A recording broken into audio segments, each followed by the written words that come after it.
Looking for a cordless soldering iron that is actually worth your money? In this countdown, we're ranking from the weakest option to the best one, so stick around because the top picks are clearly the most useful in real-world work.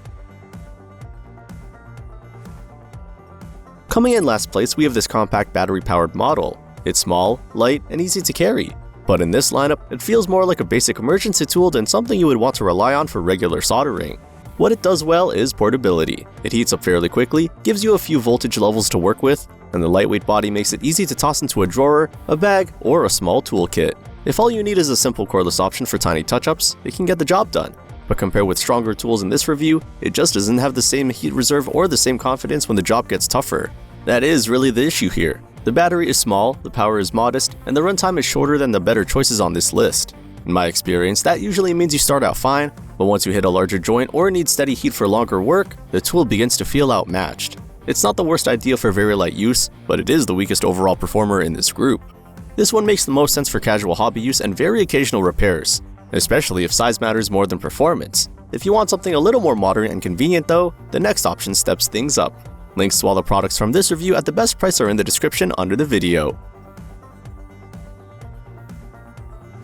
In fourth place, we have a tool that looks a bit more polished and user-friendly. It brings in USB-C charging, a display, and added safety features, so right away, it feels more modern than the previous option.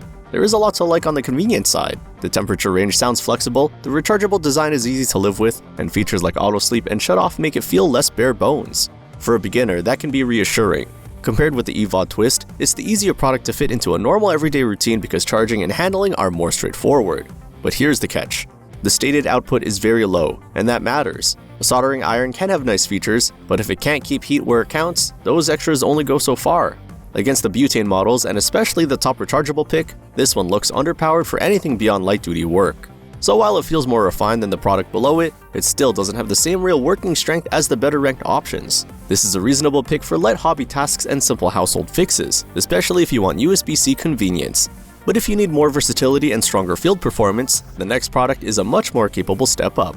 And while you're here, make sure to like this video and subscribe to the channel. Now we move into the more serious tools, and in third place, we have this butane-powered kit. This is where the list starts to get interesting, because now we're talking about a tool that is built not just for portability, but for real versatility. The big strength here is that it's a multi-purpose field tool. You get fast heat, a useful accessory kit, and the kind of grab-and-go freedom that makes butane tools attractive in the first place. If you work away from a bench, or you like a tool that can do more than one job, this one has obvious appeal. Compared with the battery units below it, it is stronger, more flexible, and better suited to jobs where you can't afford to wait around for heat. The trade-off is control. Butane tools are great for raw portability and strong heat, but they're usually not as precise as a good rechargeable iron with more controlled settings. That means delicate electronics can feel a little less exact here. Also, compared with the next butane option, this one is solid, but not quite as strong on overall heat capability and runtime. I would recommend this one for users who want a true cordless kit for repair work, quick jobs, and general purpose use. But if you like the butane idea and want even more muscle and field usefulness, the next pick does it better. In second place, we have the stronger butane choice in this ranking. This is the one that feels more ready for demanding portable jobs, and it earns its spot by offering a better mix of heat, runtime, and all-around usefulness.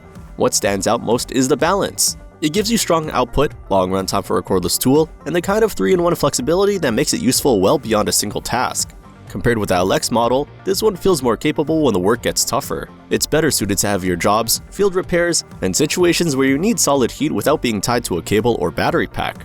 That said, it still shares the usual butane limitations. It's powerful, but it's not the most precise tool for fine electronic work. If your focus is tiny boards, detailed components, and controlled, repeatable temperature behavior, the top pick is simply more refined. So this model wins on raw cordless utility, but not on finesse. This is the right choice for people who want strong portable performance and like the freedom of butane.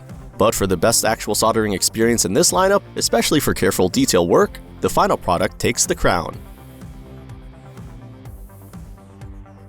Taking the top spot, we have the rechargeable model that feels the most complete for actual soldering. This is the one that best blends speed, control, convenience, and ease of use, and that's why it lands at number 1. What makes it stand out is how focused it feels. It heats quickly, offers useful temperature control, supports a tip style that works well for detailed electronics, and gives you smart features like sleep and wake that make the whole experience smoother. Compared with the butane tools, it's not trying to be a torch or a jack of all trades. It's trying to be a better soldering iron, and in that role, it wins. Of course, it's not perfect. It doesn't have the same brute force, heavy-duty personality as a strong butane model, and for large joints or rougher work, the butane options can still feel more aggressive. Battery runtime is also good rather than amazing, but for the kind of work most people actually care about, especially need-controlled soldering, this one is the most satisfying choice here. This is the pick I would point most viewers toward if they want the best overall balance in a cordless soldering iron. It's the easiest one on this list to recommend with confidence, especially for electronics, hobby work, and anyone who wants a tool that feels modern and well thought out. Check out the top products using the links in the description under the video, especially if one of these look like the right fit for your kind of work. And don't forget to like this video, subscribe to the channel, and I'll see you in the next one.